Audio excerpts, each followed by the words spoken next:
오늘 이 비유를 통해서 저는 여러분들이 남은 시간, 여러분들의 인생에서 남은 날들을 어떻게 살아갈 것에 대한 깊은 이해를 가지시길 바라고, 또 이 비유를 통해서 여러분들이 어떠한 모습으로 주님 앞에 살 것인지를 결단하는 그러한 시간이 될 수 있기를 바랍니다. 어떤 모습으로 남은 시간을 살 것인가, 그것을 여러분들 결단하시는 그런 밤이 되실 수 있기를 바랍니다. 종이 들어와서 이 문화를 나누는 종들과 결산을 합니다. 첫 번째 종이 와서 16절에 보니까 이야기합니다. 주인이여, 당신의 한 문화로 열 문화를 남겼나이다. 이렇게 얘기합니다. 한 문화로 열 문화를 남겼나이다. 몇 퍼센트 남긴 겁니까?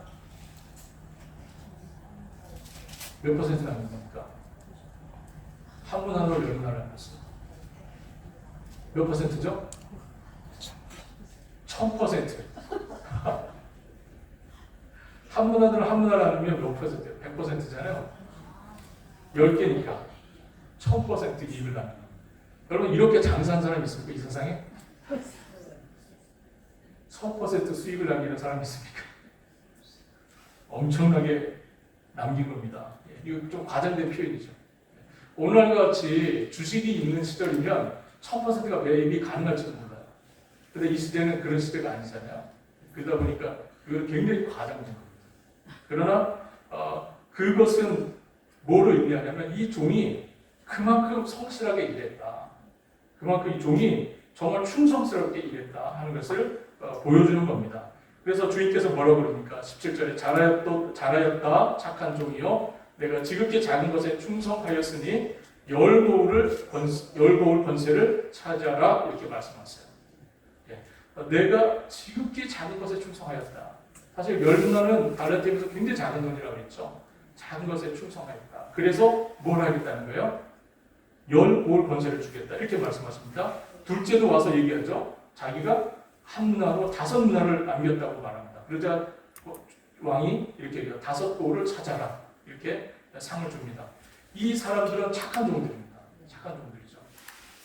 왕이 지극히 작은 것을 받았고 그것에 충성했다고 칭찬한 것을 우리가 볼 수 있습니다. 앞서 말씀드린 것처럼 문화는 굉장히 작은 겁니다. 굉장히 작은 거예요. 노동자가 한 3개월 일하면 모을 수 있는 돈이에요. 그러니까 큰 건 아니죠. 그러나 그거에 비해서 주인이 뭘 줍니까? 10고울,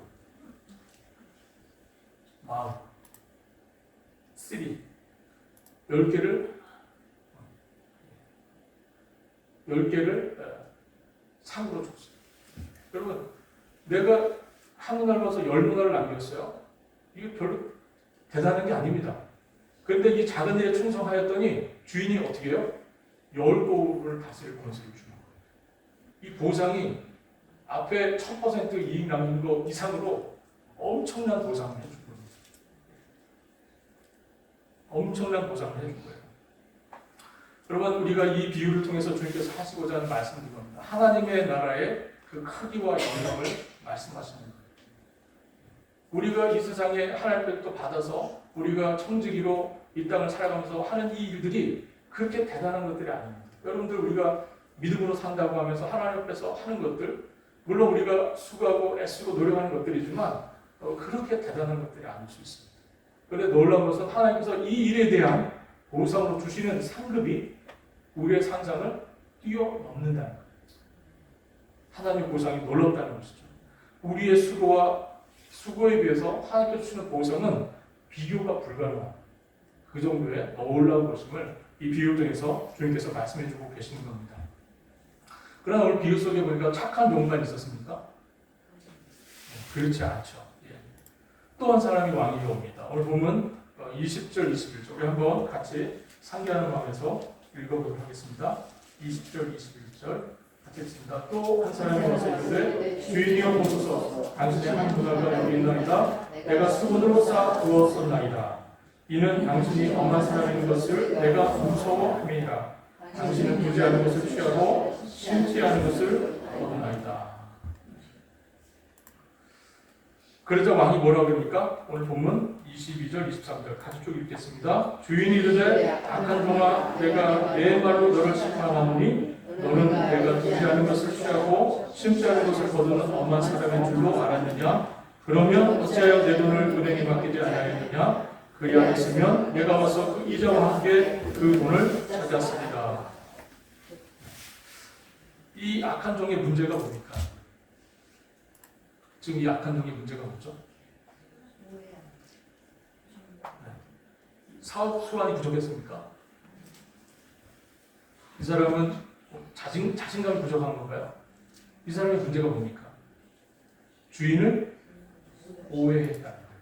이게 이 종의 문제입니다. 그는 자신의 주인이 엄한 사람이라고 생각했습니다. 아주 엄격하고 날카로운 사람으로 생각했습니다. 그래서 장사에서 이윤을 남기면 그걸 싹 다 가져가는 사람.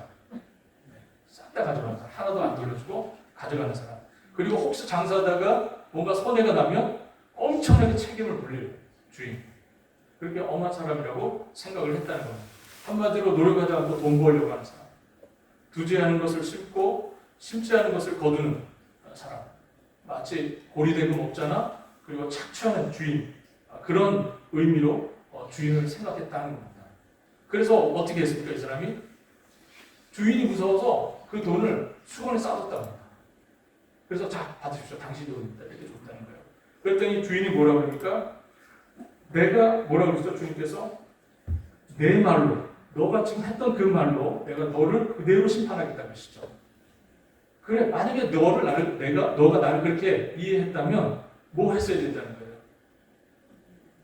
그래서 차라리 은행에 넣어서 이자라도 받게 했었어야 되는 게 아니냐 하는 거예요. 만약 내 말대로 내가 그런 주인이었다면 그렇게 했어야 한다는 겁니다. 이 핑계죠. 핑계입니다. 핑계. 주인의 말대로 주인이 정말 그런 사람인 줄 알았다면 은행에 돈을 맡겨서 그 이자라도 어깨에 쓰는 게 마땅한 거예요. 그러자 주인은 곁에 있는 사람들에 비합니다. 그 한 문화를 빼앗아서 열 문화 있는 자에게 주라 이렇게 해요. 이 악한 종에게는 한 문화하고 주는 것이 이제 아까운 거예요. 그런 자격도 안 되는 종이다 이렇게 말하는 겁니다. 그것조차도 빼앗아서 열 문화 가진 종에게 주라 이렇게 주께서 말씀을 하십니다. 지난주에 이어서 지난주에는 열천의 비유를 말씀드렸습니다. 그리고 오늘은 열 문화의 비유를 말씀드렸어요. 지난주와 동일하게 오늘 또 강조되는 것은 주님이 재림하신다는 거예요. 주인이 온다는 거죠. 신랑이 올 것이고 그리고 왕이 올 것이에요. 주인이 다시 올 겁니다. 그때까지 우리가 이 기간을 살아가야 되는데 우리가 어떠한 모습으로 살아가야 할 것이냐 하는 겁니다. 처음에 초림하신 예수님은 아기 예수로 오셨습니다. 그러나 두 번째 오시는 예수님은 왕으로 오십니다. 심판자로 오세요. 만왕의 왕으로 오십니다. 만주의 주로 오십니다. 초림 때 오신 예수는 아기 예수로 이 땅에 오셨지만 낮고 천한 곳으로 오셨지만 두 번째 오시는 왕은 이 온 우주를 흔들면서 오실 겁니다.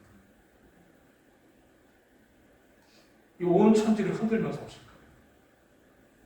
그 옛날에는 이 아기 예수가 오시는 것을 우리는 몰랐습니다. 전 세계가 알지 못했어요. 정말 주님께서 낮고 천한 곳에 조용히 오셨어요. 그러나 두 번째 오시게 될 우리 주님은 온 우주가 알도록 오시는 겁니다. 왕계심을 선포하면서 그렇게 오실 거라는 거죠. 그날까지 주님께서 우리에게 맡겨주신 소유, 주님께서 우리에게 맡겨주신 것들을 우리가 어떻게 해야 할 것이냐는 거죠. 여러분, 우리에게 인생이라고 하는 것은 일생이죠. 인생을 두 번 산 사람이 있습니까? 어느 누구도 인생을 두 번 살지 않습니다. 우리에게 주어진 인생은 일생입니다. 한 번 사는 거예요. 그런데 우리 주님께서 우리에게 주어진 이 삶, 얼마나 소중합니까? 한 번뿐인 인생인데요. 그러나 우리가 아무리 우리의 인생에서 힘들고 어렵고 고통스럽다 할지라도 우리에게 한 번 준 인생인데 하나님께서 인생을 우리가 어떻게 살아갈 것인가를 말씀하고 계시는 겁니다. 작은 것이라도 최선을 다하라는 거예요. 우리에게 주어진 것, 아무리 작은 것이고 사소한 것이라 할지라도 그것을 통해서 최선을 다해서 주님의 영광을 돌리기 위한 것으로 이익을 남기라 하는 겁니다.